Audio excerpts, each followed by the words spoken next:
I'd like to introduce our newest sponsor, Swim Angelfish. Swim Angelfish is an online certification program that strengthens your teaching curriculum to serve swimmers of all abilities. Swim Angelfish will prepare you and your instructors with the skills to teach swimmers with autism, physical disabilities, anxiety, sensory and motor conditions, and more. Learn to teach skills faster and with more comfort with Swim Angelfish. Apply for an Only Alpha Pool Product Scholarship and receive up to 50% off your certification. Go to swimangelfish.com today to apply.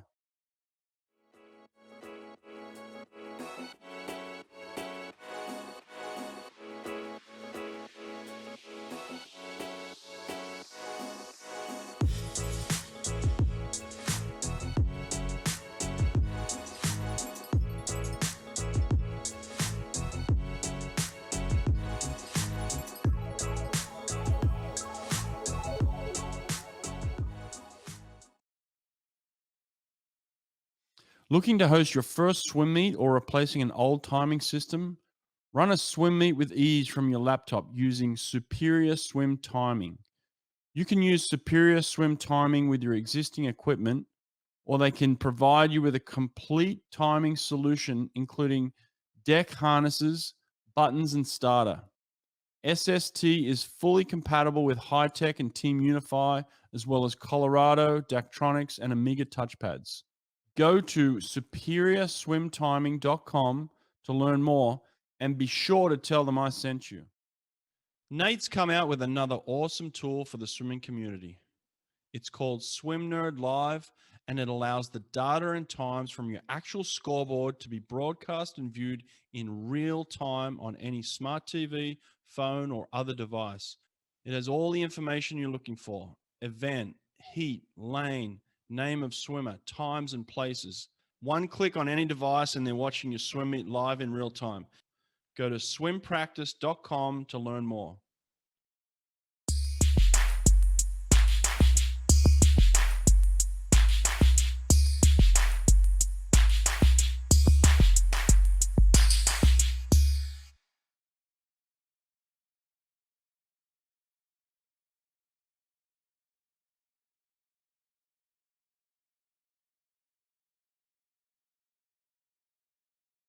All right, I think we're on. Eddie Reese, welcome to my podcast. How you doing?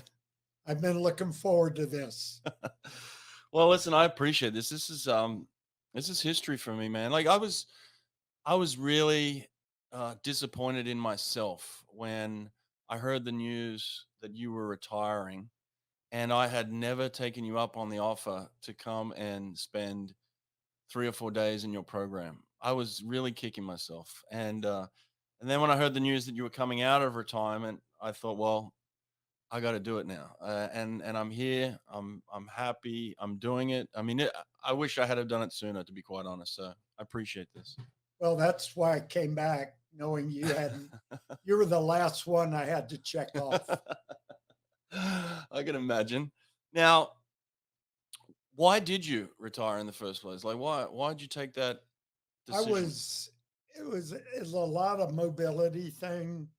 I didn't like my ability going up and down stairs, standing up, and just simple things like that. It just, you add up about 20 little things like that, and it gets to be pretty big. And so I went and got a trainer, and he has helped me immensely. Right, right. And so then the decision, once you get some physical health back, you think to yourself, and maybe some just emotional health after a huge season like you came off with all the COVID restrictions and everything that was going on and the coaching that you had to do on the deck during that time.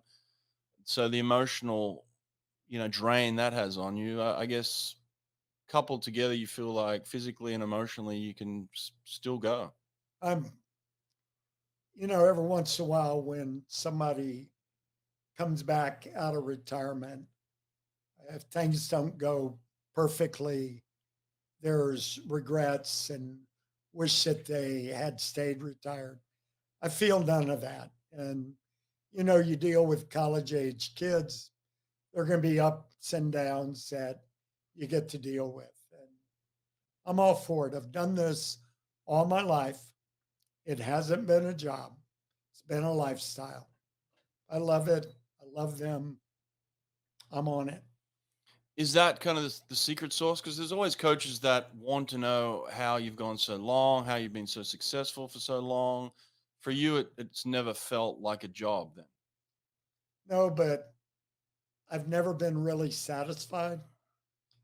Like the year we won in Iowa City, and we had 6 guys in the finals of the 100 fly. Right, yeah. I was there. I was already thinking about, after that preliminary on the second day of the meet, I'm thinking about what to do next year, how to make next year better. And I had 2 guys that did not swim well in the 50, swam great in the fly, the top 8 in the fly, and in the 100 free. But what did I do wrong in the 50? And the next year I fixed that. I don't know if I've been blessed or cursed with the gene to always look for a better way. Mm. You sound a little bit like Nick Saban. I've done a little bit of studying with some coaches, and you sound like you have very similar traits with that. I don't know much about him, but he's very successful in a field that it's hard to be successful year in, year out. He's an amazing coach. What about outfield then? Listen, Eddie Reese kept me up a few nights, I'll tell you that. I mean, at Auburn and any other major program, we're all competing, and we For all sure. we all want to be the best. So how is it that you've been able to sustain success like that without that burnout of that emotional burnout of trying to just killing yourself to make it happen? We had a late Olympics one year that I didn't get home till like September 8th or 10th. Right. School had already started. And I told my wife, I didn't get my vacation this year. She looked at me and she said, "You have a vacation every day." And I do. I mean, I get to play with them. I mean, we were playing 6 square for 15 minutes down there before 3. I love to play. I love to laugh. I like them to laugh. And as I tell them, I'm funnier now than I've ever been. And they tell me that's just how you see it. It's not how we see it. They think my jokes are old. But swimming fast and having fun go hand in hand. You can, on a Thursday, take 10 minutes and do some kind of relays, short relays, not long relays. And they'll think they've had fun all week.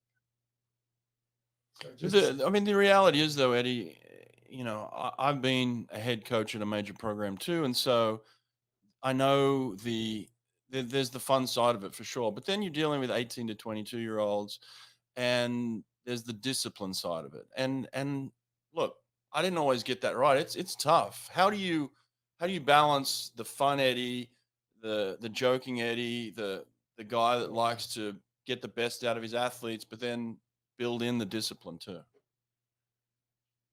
well, ideally, if you want a strong culture or a strong discipline, it's best if it comes from them.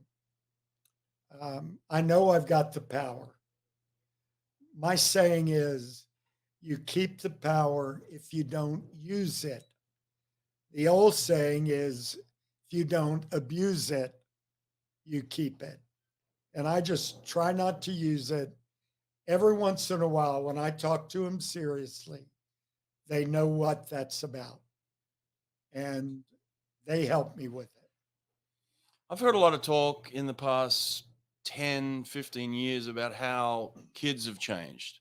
And I don't think it's a kid problem. I think it's more of a adult problem. I think we've changed in the way that we raise our kids, and this is the way that the effects have trickled down to them.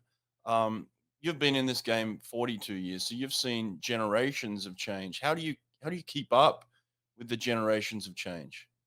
I've been in this 55 years. Count my 6 at Florida, 6 at Auburn, and this is 44, 45.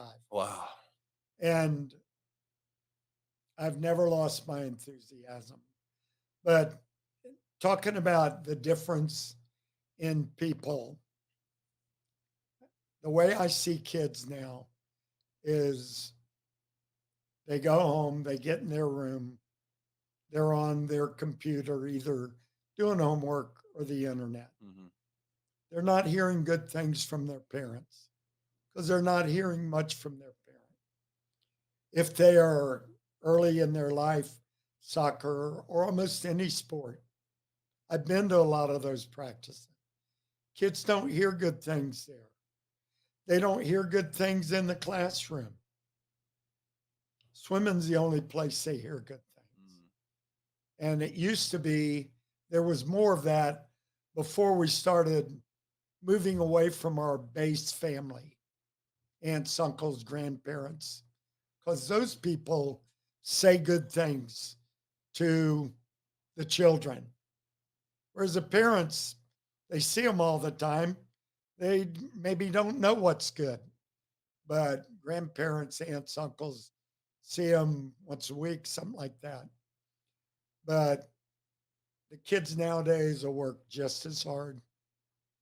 And I think they will I think they discipline themselves better than 10 to 20 years ago. Wow, that's interesting that you're seeing a positive change. Most people these days are hard on the kids, they're critical of the kids, and here you are seeing positivity in the changes and where they're going. Well, the sad part is we all have different opinions, and that always gets us in trouble. But that's the way I like to view it. Um, Swimmers for sure they're not as good hand-eye coordinated athletes as they used to be. I mean, they used to come from all walks of life. When they come home after school, they didn't go right to practice. They were out playing, and nobody does that anymore. And the swimming nowadays, because we can communicate with 10th graders after a certain date. They're unbelievably fast. They're faster than most of my team 10 years ago. Yeah. If I weren't coaching, I would not believe it. How do you stay ahead? How have you stayed ahead of the game in that? I mean, you were coaching people in the 80s, and obviously times from the 80s, nobody's doing those times anymore. You know what I mean? It's Thank just like, goodness. so how have you stayed ahead of the generations in terms of where you think human potential is? I think that one, because of Michael Phelps, a little bit, Ryan Lochte, we're getting better athletes in the sport. We had a few back in the 80s and 90s. Now I can remember one year, there were 2 good recruits coming out, 2 exceptional recruits graduating from high school. And since Olympic trials had 1,200 or 1,500 one year, we've been getting 12 to 20 exceptional athletes out there. And that is a plus in a lot of ways. But I think we've gone more towards individualizing practices. Right. And it's like club programs, that's hard to do. But Yeah, I noticed it this morning. I'm walking around. There's 12 guys in the pool, and it's almost like there's 12 different practices going on. almost, but everybody needs something. And if you can answer the need of Eddie Reese or Wyatt Collins or whoever, then just throwing them in a workout is not as good as that. So there are a lot of workouts that we do, like have 4 groups. And like we're going a combination of 4 100s on a minute, 650s on 50. Of the 4 100s were free, 650s were another stroke, and we had some easy swimming in between. Some of the guys were going 57s on the 4 100s, and that's where they should be. Some of them were 53s and 4s, and that's where they should be. So they can differentiate.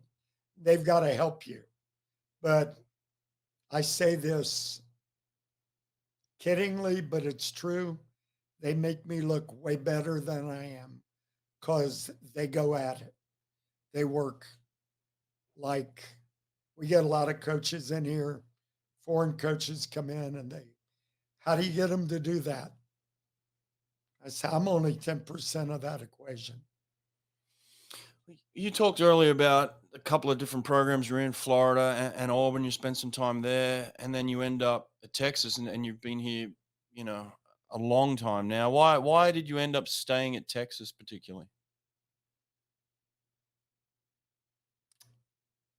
I've been happy everywhere I've been. I was not, when I was at Florida, I could have been an assistant coach the rest of my life. My head coach there said, apply for this Auburn job.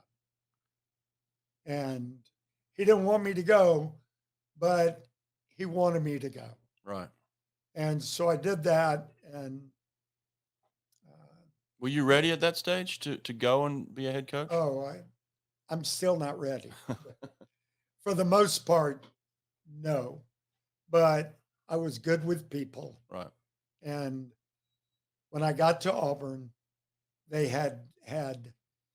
gotten there. Back then, there were only 3 relays: the 2 400 relays, the 800 free relay. Right. They had gotten 10th out of 10 teams in 3 relays. Is the only points they've ever scored at the SEC level. Yeah. Right. So I knew it was a battle. And I mean, my first year, I recruited a 158 guy that 3 years later was 154, 200 meters. It just showed me what's out there, what potential, doesn't matter what they've been. There's potential. Now I know 158 doesn't get a look nowadays, and 154 long course doesn't get a look either. Everything's going faster, unless you've got a good stroke. Good strokes are the name of the game. What's the Rowdy Gaines story? How did you recruit him? How did you end up coaching him? I went to the high school state meet, Rowdy's senior year, and it was like in May. That's usually when we started recruiting. That's when the Florida State meet was in May. And I watched him swim. And I did something I've never done since then. One of his grandmothers said, we want him to make the Olympics. And I said, he's got the attitude and the stroke. Freshman year, Rowdy came in, had a great freshman year, went from 141.9 to 136, anchored against Brian Goodell, even on the last leg, 800 free relay, beat him the last 25. So when Rowdy went home that summer, went to swim for my brother in Gainesville, I said, Rowdy, you must become a 6-beat kicker. 2-beat kick, you can't sprint with a 2-beat kick. Right. but a 2-beat kick is usually because of strength relative to limb length. And he did more catch-up freestyle with a stick than he did in the rest of his life. And Was he your first best swimmer? I mean, your first great swimmer? Bill Forrester Bill Forrester, yeah. was third in the Olympics Right. his senior year in high school. Wow. So So he was the first of the Eddie Reese. well, Bill came in, Dave McCagg, who won the world champs in the 100 one year. Forrester won the 200 and 400 one year world champs. Scott Spann, who held American records in the 100 fly, 100 breast, 200 IM. I mean, all those guys swam for my brother at Jacksonville Episcopal High School. And so they were glad to see me because Randy beat them unmercifully. That's a good point, actually. How did the Reese brothers end up swim coaches? You know, I don't really know. I've got a theory.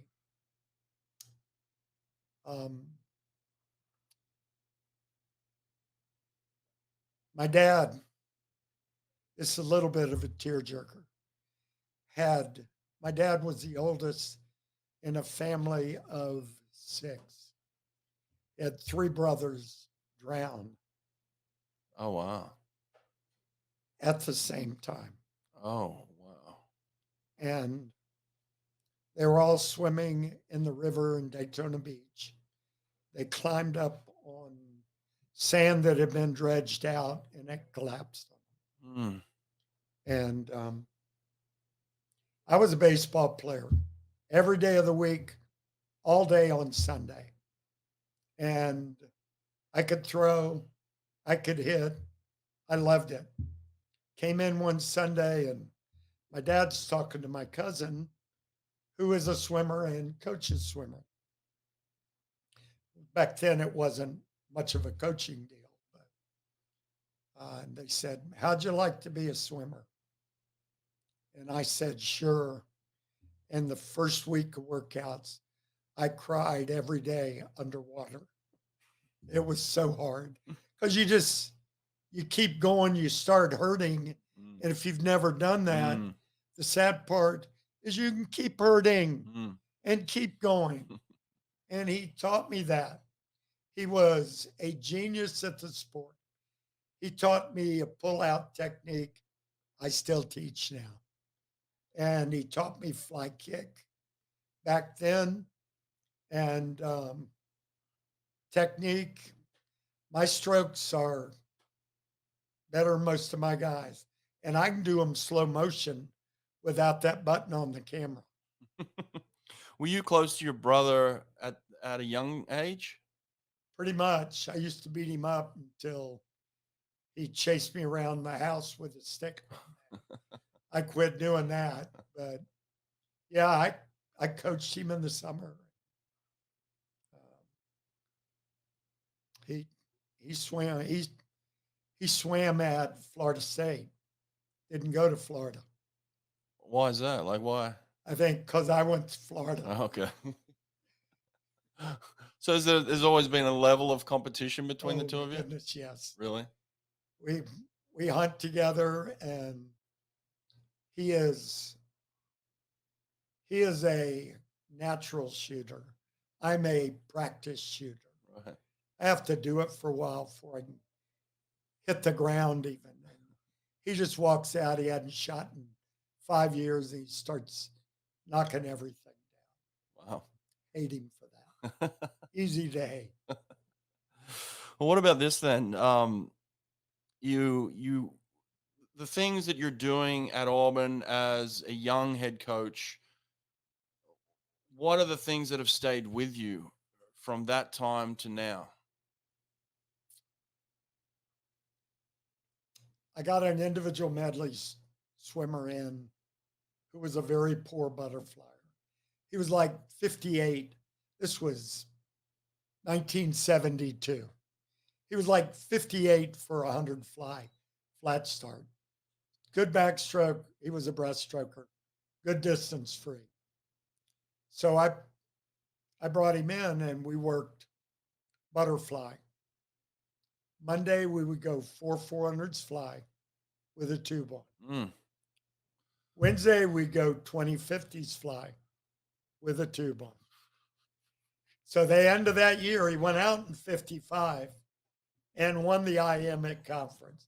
He dropped from 203 in 3 years to 150 in the IM, working on weak stroke. And to this day, we go an hour, 3 mornings a week on your weak stroke. Right. But not butterfly with a tube. Well, now it's butterfly with the strap. With the band, with the D-band. Yeah, with the band. And we started spin drill there. You see backstrokers jump in the water and by their lane, just head and shoulders out, spin. And if you watch, their hands go in perpendicular. They go in slightly outside the shoulders. It made them do the stroke right. We got to where we'd do 5, and I don't recommend this, 5 200 backstrokes on 3 minutes.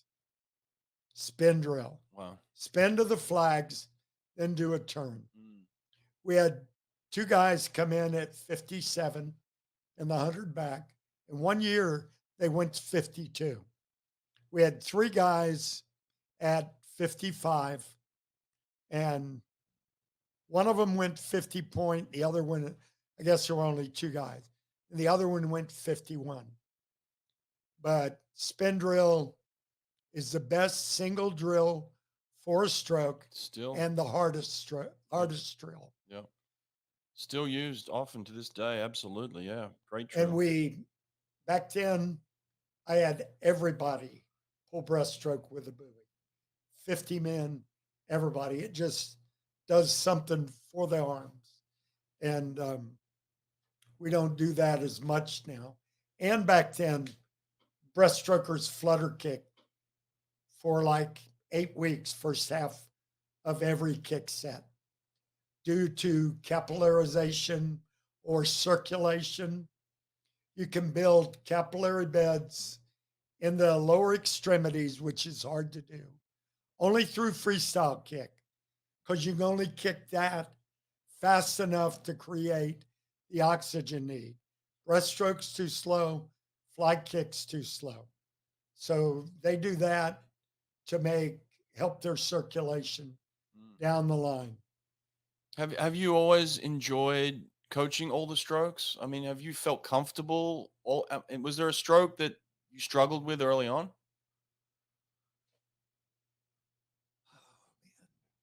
I've got a picture in my mind, the way the stroke should work. Right. Like if you watch, and a lot of these pictures come from the best people. Because as you look at the better people in the world, the idiosyncrasies, or like for backstroke, if you put your hand in on the back of the hand, you hurt your sprint speed. Mm-hmm. So you don't make it to the top 16 of the NCAA, because that's a limiting factor. Mm-hmm. Technique is a limiting factor. Right. If you cross over too much freestyle, it's a limiting factor. Breaststroke, timing, and head position. A lot of coaches in the 80s, when you were developing, weren't valuing technique back then. So were you kind of an anomaly? Were you out of the ordinary? You mean, was I strange? Yeah, maybe. When I was at the University of Florida from 66 to 72 as an assistant, I got to go to a couple of NCAAs. I swam in 2 when I was a junior and senior at Florida. And I noticed everybody was big, strong, and in shape. So, and had terrible strokes. So at that time, I made up my mind, we're going to be big, strong, in shape, good strokes. Right. If you watch my team on free relays, they're doing it pretty much the same. Well, if I watch your team too over the years, it seems like you have um, a type of kid, a type of person that swims for Eddie Reese at Texas, and it's big, strong, lanky, kind of, you know, big American men. I mean, do you have that in mind when you're recruiting a type of athlete that you're looking for? Well, if you look at it from the laws of physics area and the America's Cup was 12-meter sailboats or sloops. All right. And they wanted to make it faster. I love the America's Cup. Yeah. When we raced Australia Yeah. and New Zealand, but they wanted to make them faster. Right. The only way you make a boat faster is to increase the longitudinal axis. So you would think if you apply that to a swimmer, I got that. Happened earlier. if you apply that to a swimmer, Right. then you have greater potential when you're taller. But that, I mean, there's so many ways to overcome that now. I mean, Carson Foster's not the biggest guy in the world, probably not ever going to win the 50, but he's got a good fly kick. His technique on everything is world class. So you look for there's definitely you're looking for physical attributes, but beyond that, you're also looking for technical skills. I look for feel for the water. Right. We talk about it. We do not know how to teach that. And that's something you can see on a young kid. You can spot that. Well, if they've got long arms and long legs, a lot of times they haven't got the strength to show that. So you've got to look beyond that. Give me an example of somebody that you walked onto the deck at their practice. Okay. And you spotted and you were like, I can't see it right now, but 3 years from now, I can see potential. All right. I'll give you a closer one than that. It was the Nationals were here. Yeah. And in between prelims and finals, I went to play racquetball. And I came back on deck, and there was a guy going about 35 for 50-meter free. I just stopped. And then I searched the deck to see who was coaching him. And I went up to the guy and I said, "Who's your freestyler?" Said he's not a freestyler. I said, "He will be." It was Neil Walker. Made the Olympic team in the 100 free and the 100 back. But it still gives me chills. A lot of times, 3 years out, it's hard to see those guys. That's why you have, if you work them hard enough, you have those guys come out of nowhere to score at the NCAA. Yeah, absolutely. It's interesting that you picked Neil Walker as your example. He was a competitor of mine. I know. We went into the 50 seated ahead of you. You did. You won it. You did. What did you think when you saw this Australian foreign kid turn up at Auburn University? Did it upset you? No, every foreign athlete I've known has been very mature. They do well school-wise. They have a purpose in their swimming. So I appreciate them and what they're doing. You've always been super respectful, and I'm joking when I say that. But you've also had a belief of America first, and that's a very admirable thing. Why have you taken that approach just personally? I've always felt like I would rather go get 2 or 3 Americans for the total of a full scholarship than one foreign athlete. And that way, in 2 years, I could at least equal what the foreign athlete did and be working towards getting Americans in the Olympics. We love our guys to make international trips. It's one of our first goals. And you're patriotic too. You want America to be great, which is a good thing. I'm Australian. I want Australia to be great. For So there's sure. nothing wrong with that. But that's kind of been a philosophy of yours at Texas is make America Everywhere I've been, right, right, everywhere I've been. right. We have a saying that I'm going to get them to go faster, even if it kills them. I like that. We Their parents you don't haven't like killed it. anybody yet, but you've It's- got them faster. That's for sure. It's the training. Well, I skill. tell you, the approach that you've taken has made the world better because in making Texas great, you made every other program in the country want to be as good as you, and then in making America great as a superpower in swimming, I can tell you we wanted to be something like America at some point. That was always like you guys were up here and we were down here, and we just looked up to America. I And think around the 56 and 60s, you guys were up there. yeah. Well, it might have been a You turning may point not for America. remember that time, but I do. They remind us for sure, but that might have been a turning point for you then, and kind of an inspiration for you as to we got to make America great in order to compete with Australia back then. I would love to say I had that high of an ideal, but it was more subtle than that. Right. Well, in terms of the people that you've had come through here, I was at Auburn for 12 years. You've been here so many years. How do you have like some crazy memory for the people that have come through, the stories, the sets, how do you remember it all? It's part of my life. It's like remembering stuff from your family. I've just got a large family. Like I can remember 2008 in the 100 back in the semis, Aaron Peirsol is pulled up and I'm on deck and his feet are slipping down and he can't drop off because it'll be a false start. So he gets a terrible start. He's the body length behind. He qualifies 5th in the 100. And the guy who qualified first was the fastest 50 backstroker.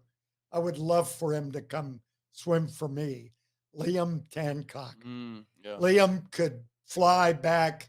Even went 157, 200 back. And Aaron wanted to be next to him because Aaron, when swimming the 50s at World Champs, never went better than 25.6. When he set his world record, put his feet on the wall, 25.2. Wow.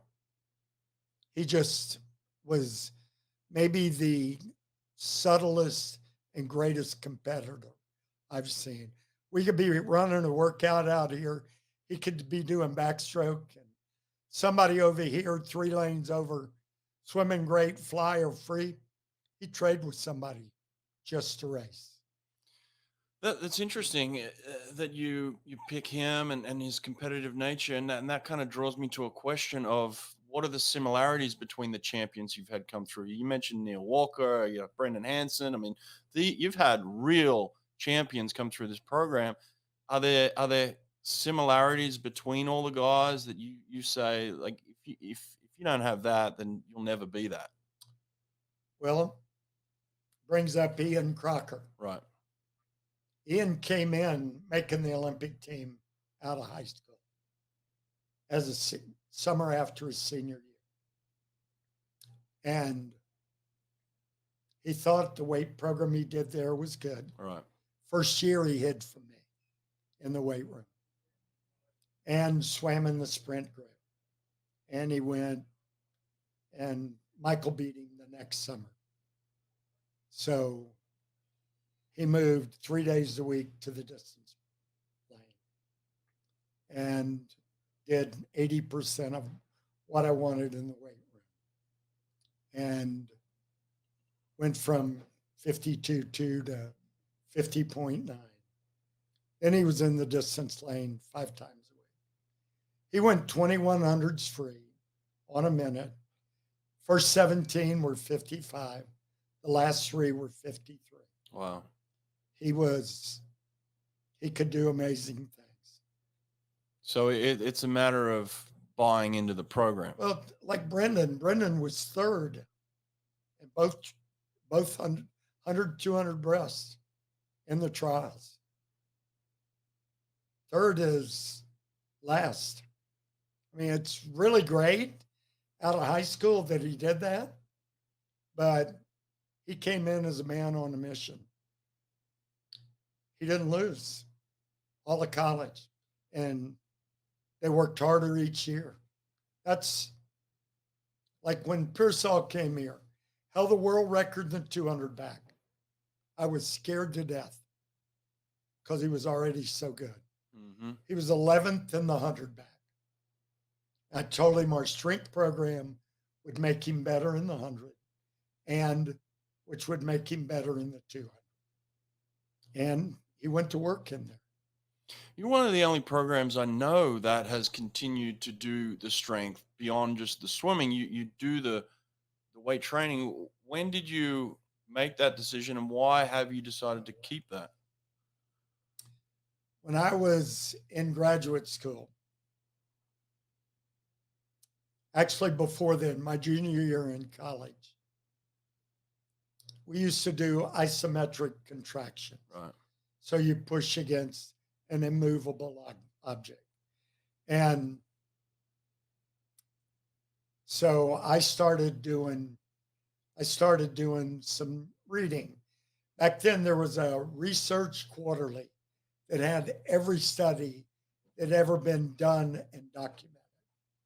So I looked up every study that compared people that swam only, swam and exercise.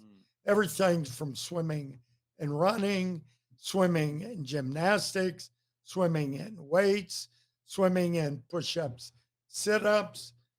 The swimming and exercise group improved more and over a longer period of time. So it was an easy sell for me. So that's been doing that. Have you felt pressure to give that side of it up at any point? No, because I listened to strength programs from around the country, and the strength coaches don't come from a swimming background, or they're not willing to listen. Right. Because they treat us like what I call the vertical or gravity athletes. We're not that. We're horizontal. We circulate easier. We don't have to go against gravity. And our lifting is different. And the guys I've had here, I set up the program, tell them what I want, and I've had nothing but really smart kids.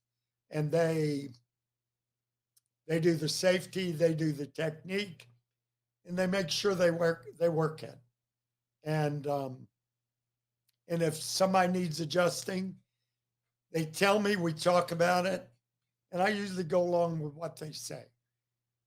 We've got a guy now that is, did you go in there the other day? Yep. Clint is. So you have assistants that work with you in Clint can do it by himself now. Right. He knows us. Okay. So we're good. Have you ever had pressure from higher ups at Texas throughout the years? And I'm not asking you to be specific with anybody, but has anyone ever said, Eddie, you got to stop doing this. Eddie, you got to do things this way now. Have you had free reign with your program the whole time, or has there been pressure to change things? I think the only pressure is to realize what they've got in the University of Texas. Right. And they need to take care of that. Right. And anything that happens that one guy does it, it's Texas swimming. Right. So that's the only pressure any of us get here. All right. When our athletic director got here, he has a head coaches meeting once a month. He tells us what his problems are, what we can do to help. And he said, first meeting, he said, Tell me what you really need. We'll get it. And then you take care of it. Nice. And that's what you want. You just want support. Well, that's right. Yeah. Yeah. Have you ever felt like you needed anything here? I mean, you've got this beautiful outdoor pool now, which is nice. It's a great addition. And for me, it's been a long time coming for you. I felt like, maybe you could have used that 10, 15 years ago, but you got it now. But have you ever felt like you've needed anything here? No. Every once in a while, I ask for specific weight equipment, Right. and but everybody laughs at me because I get what I ask for. Every 8 or 10 years, I ask for something. I mean, you got to be happy with this pool. Oh man, unbelievable, mean, beautiful, It's beautiful. we get the time slots we want, and we do our weights before we swim. And they say, "How am I going to move after this?" I said, "Part of the training experience." And after they have a good warm up, they kill it. Tuesday is one of our fast days. Some guys lift on Tuesday. Some guys go Monday, Thursday, some Tuesday, Friday. So the Thursday guys or the Friday guys, that's a fast day too. I'm fine with it. Has that been something that you established a while back and you've maintained in terms of your general weekly schedule? It seems like it's been in place for a while. It has. Everybody comes in on Monday morning. Then there are 4 mornings in which you must make 2 of. And you can go relative to class schedule whenever you've got a test, or if you get a chance to sleep in. You do all that. But what I'm amazed with is that, and I would struggle with this, and I know you haven't, but I'm trying to figure it out. What I would struggle with is, okay, a guy picks a certain workout, and each workout's different. How do you know that they're getting what they need or more than enough if they're just randomly coming in? Wyatt and I talk about where we are in the season, probably 2 or 3 times a week. Wyatt will say, "What are you looking for this afternoon?" Right. And we have different groups. Yep. And everybody in our country can do a hard workout, but you want to make it a hard workout that works in that time of the year. Right. And the next day, same time of the year. There are different ways to do, there are millions of workouts out there. Yeah. Oh yeah. And I love workouts. I told them if I didn't have to go to meets, I could coach till I'm 100.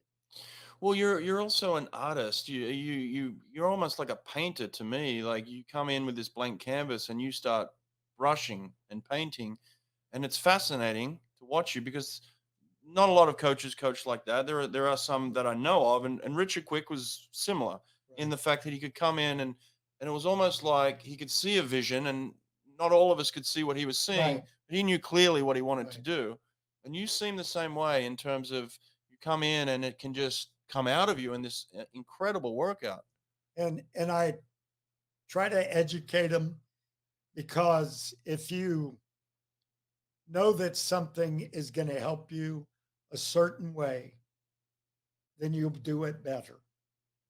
That's in speaking of a workout. Right. And I tell them, look, we're going aerobic today. You've got to be 160 to 180. Aerobic is hard. Right. It's a soft word, but it is not a soft practice. Right. 160 to 180 is difficult. And the better you are, the more you've got to do at that heart rate to increase your aerobic capacity.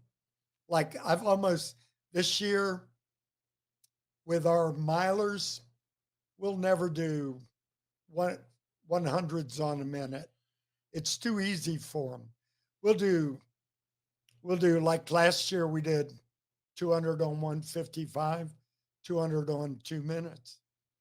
and do that 5 times, 10 times.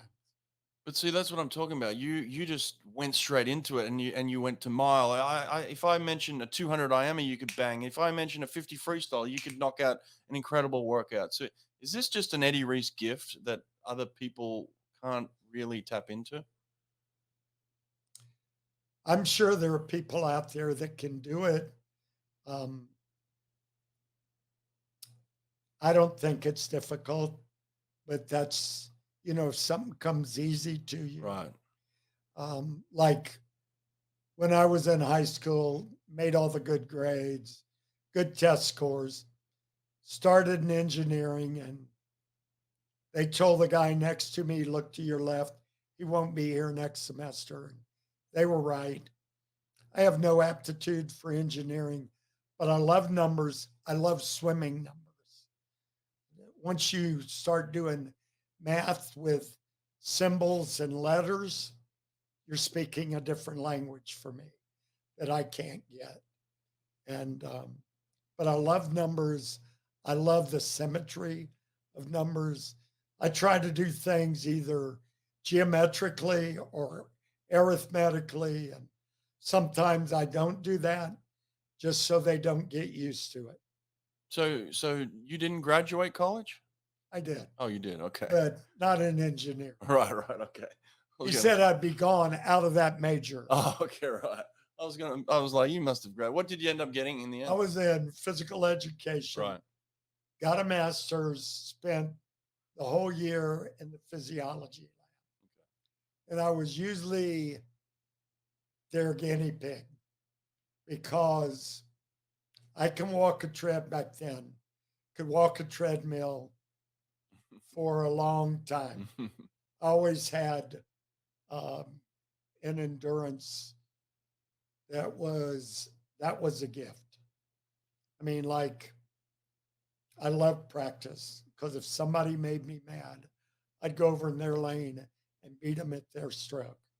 If it was long enough practice. So, is that something you admire in athletes now? Endurance? Right now, we're getting athletes that are so fast and so good.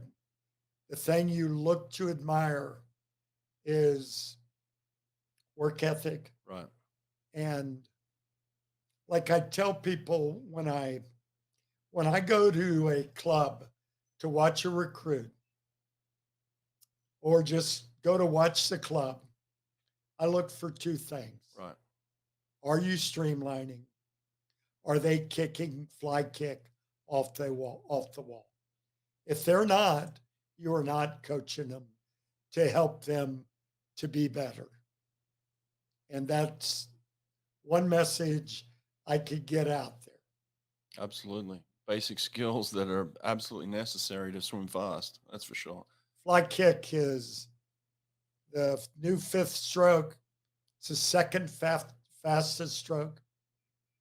How have you managed to develop fast underwater kickers? We've had a couple of years where we do a 500 warm-up freestyle.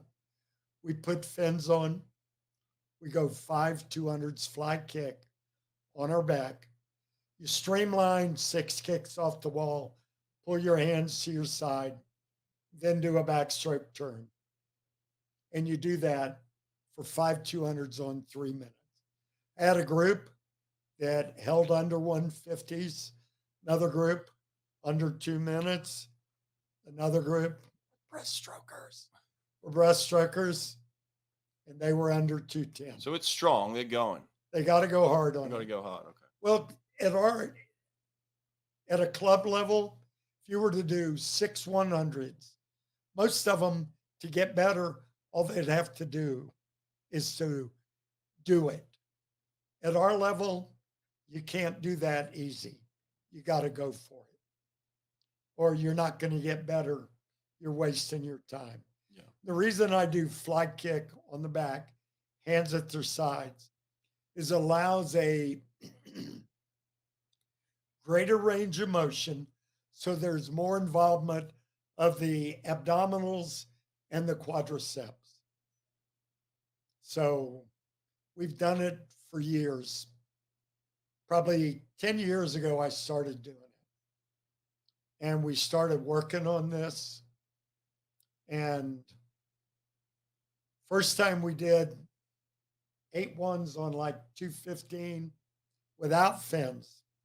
We were 105 to 123 average. 6 weeks later, we were 56 to 108. That was the breaststrokers at 108. So you're a product of what you do. That's why we do the weak strokes in the morning. So me and these guys are talented at 2 or 3 strokes. And if you start winning at something, you don't, when you're 12, you don't enter the ones you're going to get beat at. The coach needs to make you do that and keep it moving. Keep swimming those off stroke because we don't know what they're going to do. Wow. I mean, there's so much to talk about in terms of training, but I want to go to this. I want to talk about the relationship you and Kris had because I was so envious of it. It was something that was clearly a strength of the program, something that um, united the program. To have someone as great as a leader as Eddie, but someone to have somebody that supported the leader so well in Kris. How was that relationship able to work for so long? First of all, Kris Kubick was a genius in many areas. We were just lucky to get him in swimming. And one of his real strengths was people. Right. He could come into we could be on deck and they could be coming in. He said, I've got to go talk to John. Why? I said, did you see his face? He's got a problem. I need to talk to him. And he'd go do that. And he could do workouts that were incredible. He had every part. He could have been a head coach at a lot of places and probably beaten our rear ends. How did it unite you then? Because that seems to be like in many other places, it could have pulled you apart where there's a division between Eddie and Kris, and then you have 2 teams almost. How was it that you were able to stay united? We gave way to each other Right. at different times. And I know now, and I knew then, he did a great job of taking care of me around the pool deck or outside. Right. He was really good at just going out of his way to make sure I was all right. He knows when we have a problem, I get to sleep about 2 hours because I deal with the problem internally and Right, sure. never solve it that way, but I desensitize the problem somewhat. But Kris did so many things that were just so natural to him. It was no big deal. It was the way he was. And I think from Kris, I learned why we're here on earth. This is what I call the secret to life. We're just here to help people. That's the name of the game. And that's what he did every day, just help people. Yep, we both did that. Would that be part of your advice to young assistant coaches now, like who are, you know, if you're giving advice to an assistant coach, knowing that what the head coach is looking for, what would you say to that person? Well, I'm a firm believer that the head coach of a club team or college team gives their assistant coach a direction in which they want the swimmers to go. Right. In other words, if you want your 14-year-olds to be good flutter kickers, then they need to be doing it at age 12. So when they move up, it's a skill they've got. And tough for young people to do this, but you've got to forget yourself. Just take care of your swimmers. That will stand you better in the long run. If something doesn't work, first person I point to is me. Or you never get better if you always blame it on them. And so I think, well, last year NCAA's worst 200 relays we've ever had for the people we've got. We got like 5th or 6th in both. That's never happened. Not with the guys I've got. Right. So it was either strength training or rest. So both my categories. So I'm going to fix that. Is that something then that you do each year then, is like a self-evaluation? Every 2 weeks. See, if you're in an organization and it goes dark, got to hire you to turn it back light. But if you're an organization and you make a rule, you may not be able to get rid of that rule because it takes such and such a vote. If it's not a good rule, how do you get rid of it? If something's not working for me, it's out. Like we're kicking now with a snorkel. I think, honestly, the only way to kick puts you in the right body position, protects your lower back. If I coached the Masters team, they were flutter kicking. They'd have to do it snorkel, face in the water. I'm not in charge of everything yet, but if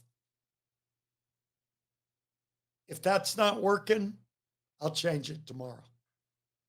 And I've already had comments that it's working. They really feel good about it. And I do listen to them. A lot of what I know and what I learn is from listening to them. And I ask them things. What did that make you feel like? Like we were doing a lot of breaststroke pull with a buoy this morning. Right. Which is easier than with the band. I wanted to know, was it getting what I wanted? Was it training their arms? The only way you train is to get tired, hurt, and keep going. And it was doing that. And so you're not afraid to keep asking questions. Yeah. Yeah. They're pretty smart about the sport. Right. Right. What about this? What about a young, ignorant Brett Hawke who just took over the head coaching job at Auburn, and you offer to come down and observe, and he doesn't take you up on that? What if I had have done that at that time, which I should have? What would you have said to me at that time as a young head coach? Anybody that goes into a position like that, replacing somebody else, I think it's very tough. The theory is you lose your juniors and seniors. I came here, and I didn't get this job till April. And we had some guys I recruited, some guys that transferred from Auburn, and a bunch of guys here. We had 55 guys. And I tried to get it done the first year. Right. And I promised myself, one, you can't do it in 1 year. The advice I give to everybody like that, most of it's unsolicited. Sit down, get to know them. That old saying, they'll never know how much you know till they know how much you care. And that's the name of the game. You got to get in there to get your athletes. Get to know them, get them to care about you. Doesn't happen overnight. Right. It's not like a TV show or a movie where the light switch goes on. Takes time, especially for your older group. You may go to them like I go to seniors on my team. I say, here's how you can help me. This guy's been coming in late to practice. See if he's doing all right. Don't be critical. Don't tell me about it. Just ask about him. Usually they ask about him. The guy starts coming in on time. We're not complicated. Just somebody shows that they care. Right. My seniors visit the freshmen in the dorm a couple times a week. I mean, in different times, not as a group. Right. And they also have a dinner on Friday nights. Is that right? Friday is one of the neatest things we do. Started in 1998 or 99 by a guy named Nate Dusing. Right, yeah. His team used to do it. He was on the Cincinnati Marlins. Great underwater dolphin kicker too. Yeah. And I took full credit for that. But they go in, you know, how swimmers love to get in the shower after practice or the hot tub. We've got a big hot tub. Hot tub, yeah. They go straight into the locker room, sit down. Nobody's changing clothes. They're in a bathing suit. They go around the room. Each person talks about the good thing they've done in school and in the pool that week. And they give them 2 claps. Call it their clap meeting. There are no coaches in there. We don't know what's said. Then the seniors decide where to go eat. They all go eat together. Wow. Now you're thinking, that means none of them have dates. No, that means they go out at 10 o'clock like everybody else. They eat first and then they go out on their dates. Yeah, but that's one of the neatest things we do. Yeah. And everybody goes, everybody participates. Yeah. It's well, you mentioned taking over after a legend like I did. I took over after 2, David Marsh and Richard Quick. How does somebody take over after Eddie Reese? well, the way I see it, not going to be that hard to do. Well, the way you see it, yeah, but the way everybody else sees it. I think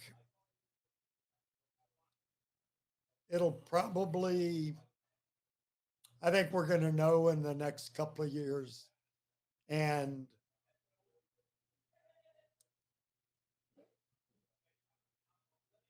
it's all how you treat people on a daily basis.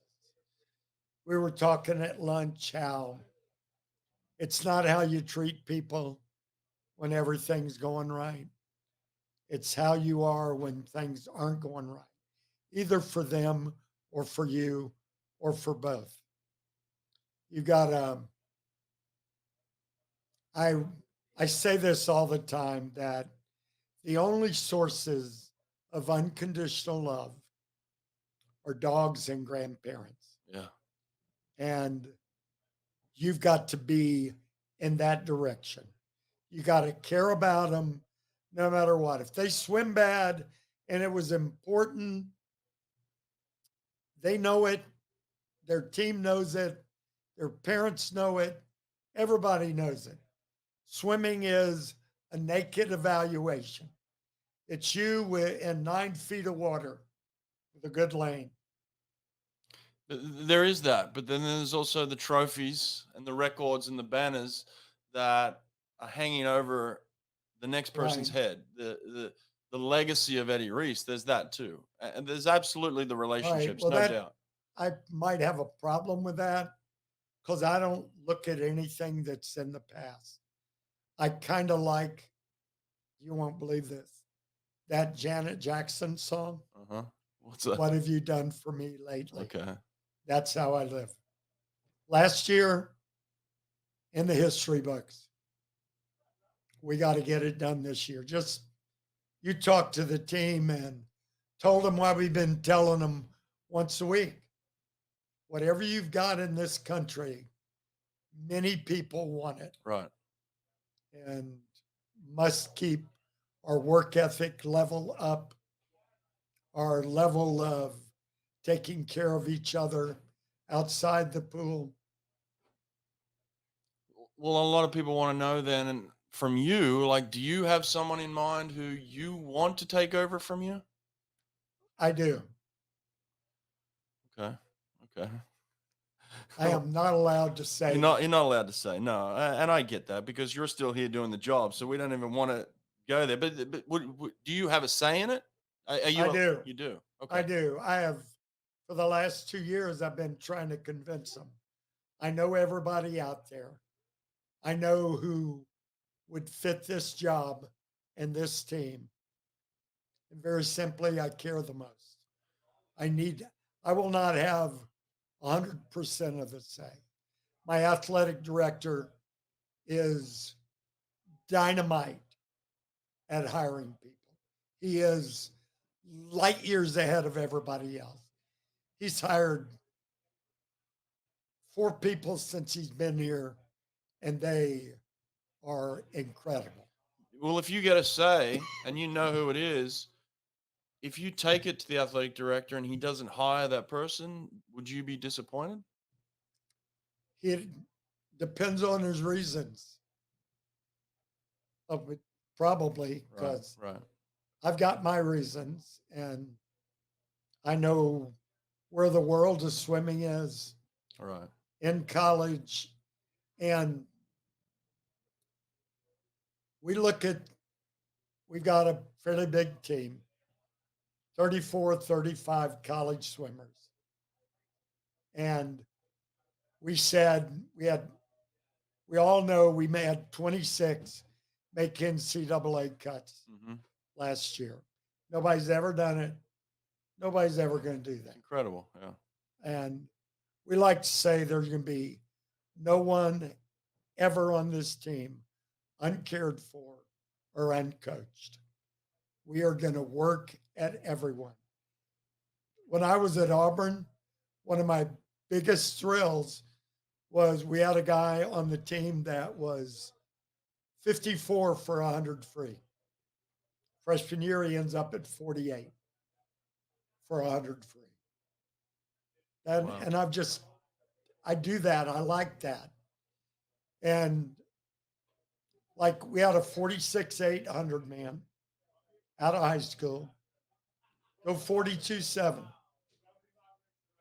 And he was battling a moderate illness that was with him the whole time. So, and we had breaststrokers make it, backstroker or flyers. We had a lot of flyers make it. Well, part of your ability to have that type of depth goes towards a philosophy that is pretty well known that you have, is that you don't give out full scholarships. How did you come up with that philosophy, and when was it kind of developed? When I was at the University of Florida, our limit was 24. And then somewhere near the end of my time there, it went to 19. And then Auburn, it went to like 11. Oh. And then they took 10% from that. This is just idiotic to make it 9.9 Right. instead of 10. Yeah, I don't understand. I've never understood it. But Well, you got to make that money go a long way. we do. We have a great academic institution. We have great support for academics and for health and for all the training. And we've had some people that decide to come here to see how good they can be. And we give everybody a chance. But you knew you couldn't have the depth you needed to win if you were giving out full scholarships. You can't, you think, oh, I've got 9 scholarships, 2 for diving, Right. 7 for swimming. It just doesn't work that way. Have you flat out lost some guys that you wanted just based on the scholarship dollars? For sure. Yeah. Have forever, will continue. one of the things that you said to me, and I did take some advice from you. One of the things you said to me, which gave me some comfort, was that you've heard no more than you've heard yes over your time. Obviously, I Oh, mean, you only get 6 or 7 to 10 swimmers on your team each year, but you're recruiting 30, so you obviously hear no more than you a hear lot of yes. no's. Yeah. Do they get any easier to hear the no's? Um, no, no one likes to hear no. But the way I approach it is during the recruiting process, we have gained someone that knows a lot about us, Mm, and we know a lot about him. right. Very simply, we want to keep him as a friend. So we're willing to help him anytime, anywhere. Like one of my favorite people in the world went to his house to recruit him, went to Stanford, guy named David Nolan, Right. Yeah. one of the best all around swimmers Yeah. the earth has ever seen Yeah. as a high school swimmer. For He sure. was incredible. Sure. And, I talked to him on the phone 2 weeks ago, 3 weeks ago. And that's really valuable to me. When you get to be my age, you look for every friend you can get. Well, it's also valuable advice to coaches because I hear that a lot of coaches take it personally and end up burning a relationship for the rest of their life. Don't do that. Yeah. Just don't do Yeah. that. You can help that kid more by saying that's a great choice. I'll be looking for you at the NCAAs, but you need to work hard to get there. Yeah. Yeah. That's real good advice. Um, what else? What am I missing here? I feel like I could talk to you for hours. You got your boys in the back there having some fun in the locker room back there. And they've obviously not working hard enough, Eddie, this season. This is the day before the Intersquad meet. That's right. That's right. What's your philosophy on that? Talk to us about the inner squad because it's always been an incredibly fast meet. Well, we put on jammers, Yeah. and this is after about 4 to 6 weeks of training. So we're really pretty good right now. Is right before we get real tired. We call October is called Rocktober Right. because I rock them, and November is called Slowvember because they're slow. Most of our dual meet losses occurred in November. If you want to beat us, schedule us in November. How have you felt about your dual meet record? Because it doesn't seem like I mean, you obviously care, but it doesn't seem like you're trying to win every dual meet you ever race in. Have you always had that philosophy of like, look, we're just going to swim through this and be good when we can be good? Back in the old days, I used to schedule people that would rest for us, and we'd screw up their season or they'd screw it up. All right. Some of the teams on the West Coast would rest 2 weeks for us, Right. and I'd screw up their season. And we just go right through it. Honestly, I have no clue what my dual meet record is. Because I can remember I can see that, yeah. some of our best teams were 2 or 3 losses during the dual meet season and winning NCAAs. You haven't won every year. You've won a lot. Do you know when you're on a winner? Do you know? Can you feel it when there's a team that you Well, feel is like going to win? we always feel like we got a chance going in. But if somebody's really good, we may not be able to beat them. It's like last year after the first day, Cal's ahead, and with their lineup second day, if you're an unemotional, logical person, you'd say they're going to win. And we stand up in the 400 IM and get 4 guys in the top. And all of a sudden, it's a meet again. We had 3 guys in the 200 free, one in the consoles. I mean, they did it. Dave Durden at the end of the meet said, "You have a great team." Wasn't a comment about individuals. Right. And it was. I mean, we had guys that had never scored making top 8. So I don't ever put limits on them. You've been known to not be known for the rah-rah type, speeches on Saturday when the meet's close and things like that. What's been your philosophy with that? How do you get the best out of your guys when the meet is close? When we're doing certain things in practice, I try to educate them with what we're doing. Then it's easier for them to do it. If you have an expected outcome, Right.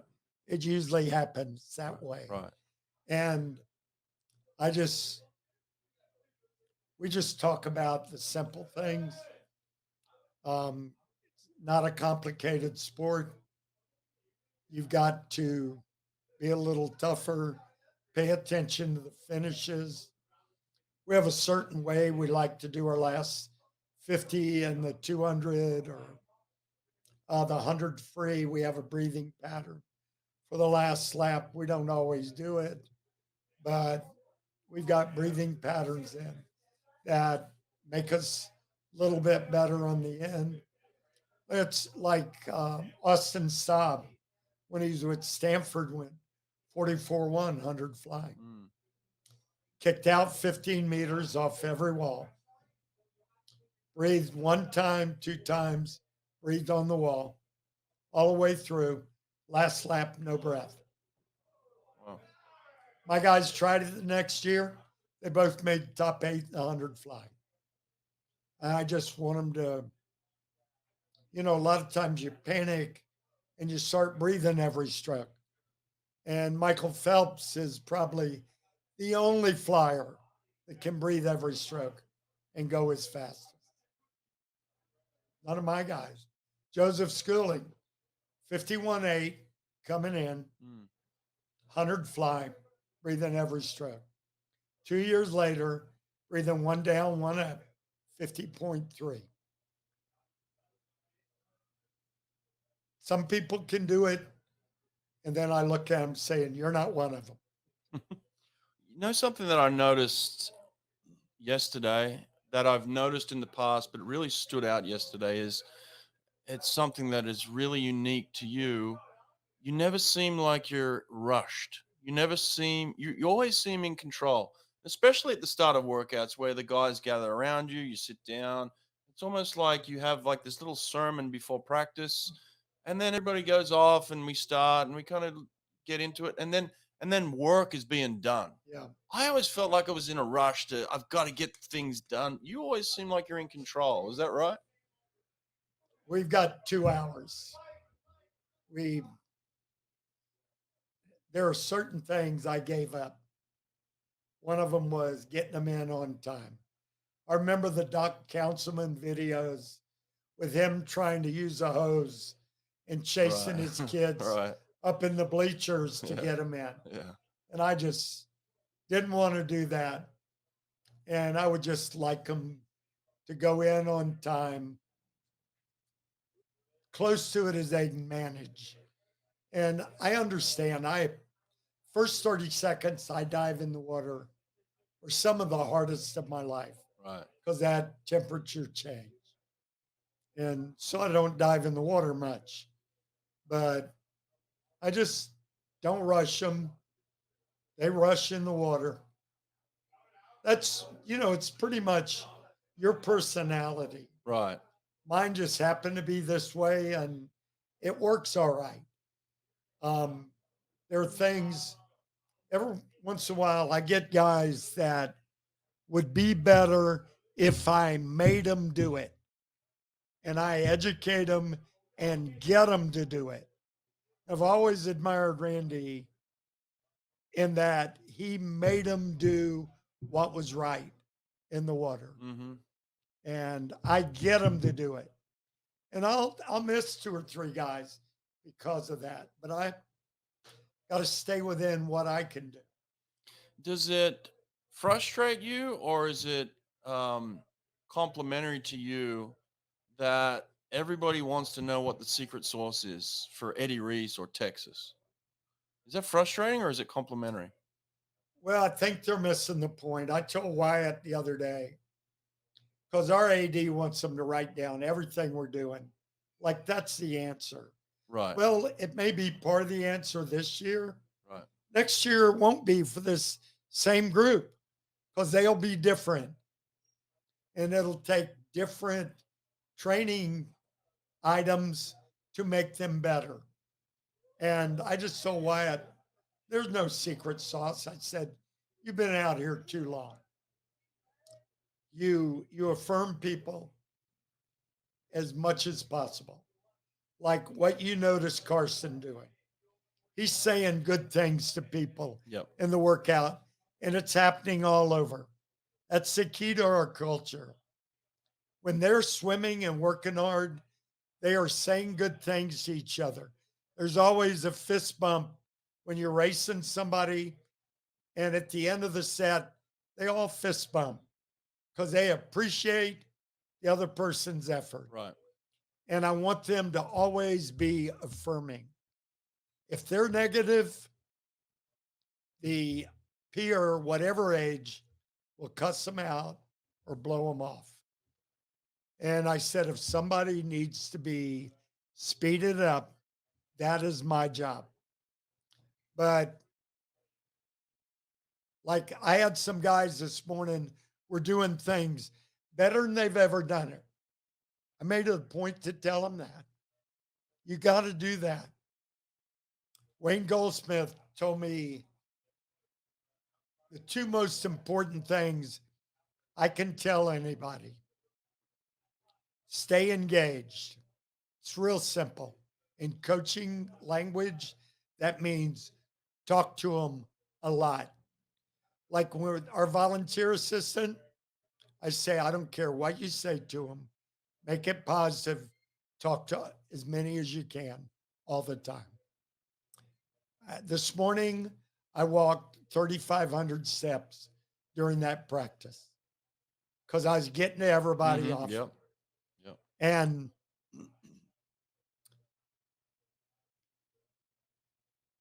we talked earlier about you shouldn't get your value by how fast you swim in a meet.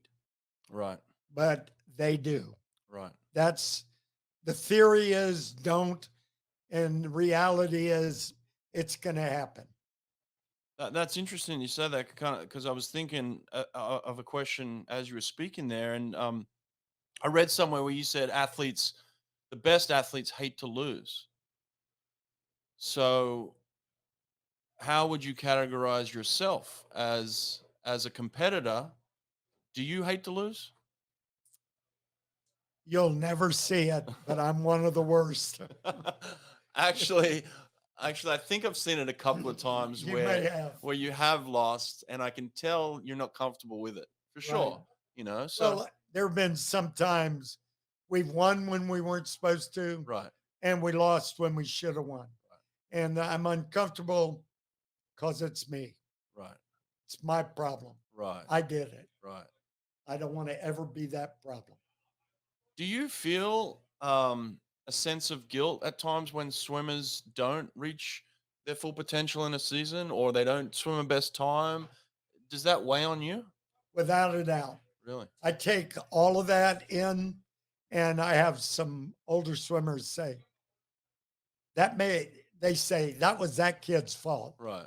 I said, I wish, like, one of my wishes for Eddie Reese 25 years ago, to know what I know now and be able to give more to that group. And so I wish, like, guys come back and they stand back. They don't come up to me because they know they didn't do what they should have done. Right. And I just tell them, look, at that time of your life, that's the best you could give. And I wasn't smart enough at that time to help you. And that kind of takes care of them. Wow. Because that's true. I mean, we're supposed to be smart. We're not. Smart is if something works, keep doing it. If it doesn't work, quit doing it. Intellect is book learning and the retention thereof. In wisdom, I've had probably 3 swimmers in 56 years that have had wisdom. Wisdom means that you know the right thing to do without screwing up. Mm-hmm. I've had 2 guys like that, and maybe 3. Most men have to marry wisdom. True. That's my definition of knowledge. The retention, the intellectual part. We're being here a while when the lights keep going out. Yeah, but there's still somebody home. Usually, if the lights are out, nobody's home. Thank God they keep You're coming in back trouble. on. I was going to ask you to finish up here because I've taken a lot of your time and I absolutely appreciate it, Eddie. Am I looking like I'm running out of the chair? You're doing a great job asking questions. Honestly, can't believe the good questions you're asking. Well, to me, it's just I'm interested, and I think that's the best way to ask a question is ask what you're interested in, For sure. and I think for sure I was uncomfortable sitting here at first talking to the legend Eddie Reese, the guy that I've wanted to ask questions for years and never have, but now it's obviously easier as we've gone on. But tell me, look, I know your wife has been a huge part of Without a doubt. your life, your program. Just talk to me about her for a second. Well, the best story is, and they even wrote about it about 2 or 3 Olympic trials ago in Omaha. Elinor stalked me, but she thought I was blonde haired and blue eyed. I was brown haired, brown eyed at the time. But we were in a dance class together and social and square dance. And she was just very clever about it. We were dancing one day and she said, "Congratulations." And I said, "For what?" She said, "I'm a junior in college." She said, "I hear you're engaged." And I said, "I'm not even going with anybody." And that was the reason for her question. She wanted to find that out. Right. She's smart. And she used to, her next class was in the same building. And my next class was about 3/4 of a mile away. She'd walk halfway with me, then cut through the bank, go back to her class. And I told her one day, "You must be rich." I said, "Why?" I said, "You always go through the bank." She stalked me and admits it. So it's the only admitted case of stalking. How long you been married now? 57 years. Wow, 57. Elinor,